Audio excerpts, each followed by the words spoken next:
On today's podcast, we're going to do a high-level look at the first point of three-point safety, so stay tuned. Welcome to Warehouse Safety Tips. You can find the show notes to each episode, links to information mentioned on the podcast, the social media platforms we're on, and anything else related to the podcast at warehousesafetytips.com. Now, if you're a seasoned podcast listener, this podcast is going to be different from most you listen to. It's based around exactly what the name implies, warehouse safety tips. And since the people in this industry are busy, we know that time is money and each episode will be as short and to the point as possible. And now, with all of that out of the way, let's get to the podcast.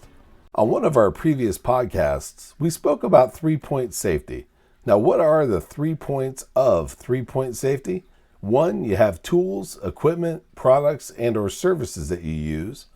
2, you're provided training on how to properly use those. And 3, you follow the training. It's really as easy as 1, 2, 3, and it repeats over and over again. And today, we're going to take a look at the first point, tools, equipment, products, and or services, and more specifically, safety floor markings and signs. Imagine if the area that you lived in all of a sudden had all the lines taken off the roads, all the traffic signs removed, and all the traffic and light poles taken down, and maps and GPS were non-existent. The utter confusion, chaos, and accidents that would occur would be overwhelming. Now, apply the same thing to your workplace. The lack of safety floor markings and signs would bring the same amount of confusion, chaos, and accidents.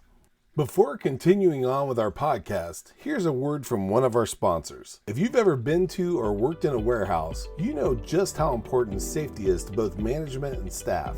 It's almost impossible to go 10 steps without seeing safety tape, angles, signs, and or products. It's these items that show us how to be safe and avoid danger in the workplace. And if you're looking for the best products to make this happen, look no further than Mighty Line. Mighty Line floor signs and floor markings offer the best industrial products out there. Go to mightylinetape.com/safety tips to request a sample pack of their incredible safety signs and floor markings. What makes Mighty Line the superior choice in keeping your facility safe and productive? Mighty Line tape is the strongest floor tape on the market and has a beveled edge that increases durability for industrial brush scrubbers, forklifts, and heavy industrial wheel traffic. Mighty Line's peel and stick backing allows easy installation and removal.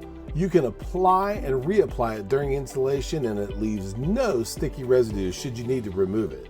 This allows the ability to change workflow areas quickly and easily and not have the downtime that's associated with painting or using floor markings that leave behind a mess when you remove them. Mighty Line tape is 7 times thicker than the average safety floor tape. Mighty Line signs and markings come in a variety of shapes, colors, and sizes, and if we don't have what you're looking for in stock, there's a good chance we can customize it and allow you to find exactly what you're looking for. Mighty Line offers a limited 3-year warranty on their floor signs and markings. And last but certainly not least, Mighty Line's products are patented and proudly made in the USA. We're proud to have Mighty Line as the official floor sign and floor marking company for the Warehouse Safety Tips podcast and site. Again, go to mightylinetape.com/safety tips to request a sample pack of their incredible safety signs and floor markings. Now, back to the podcast. In the first part of this podcast, we proposed taking away all of the safety floor markings and signs of your workplace and imagined the amount of confusion, chaos, and accidents that would occur from doing so. Now, take a moment and do a mental walk around your facility. Think about where all the tape, footprints, angles, and all the other safety markings are, and while you're imagining them, think about what color they are. Now, just like the signs, lines, and lights of your neighborhood, unless it's part of a special area, they're probably green, yellow, and red. And just like your neighborhood, those colors mean the exact same thing. Green means an area is safe. Yellow indicates caution and attention needs to be applied, and red means you need to stop.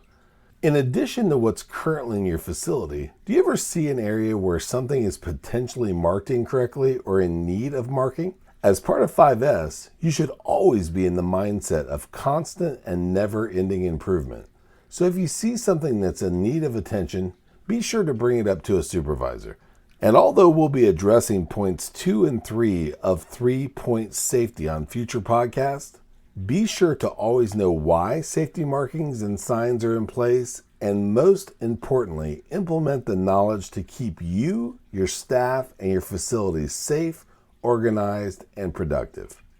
We hope you enjoyed this episode of Warehouse Safety Tips. If you visit warehousesafetytips.com, you'll find the show notes for this episode and access to all of our blog posts, previous podcasts, advertiser information, and much more. Thank you for listening to Warehouse Safety Tips, and have a safe day.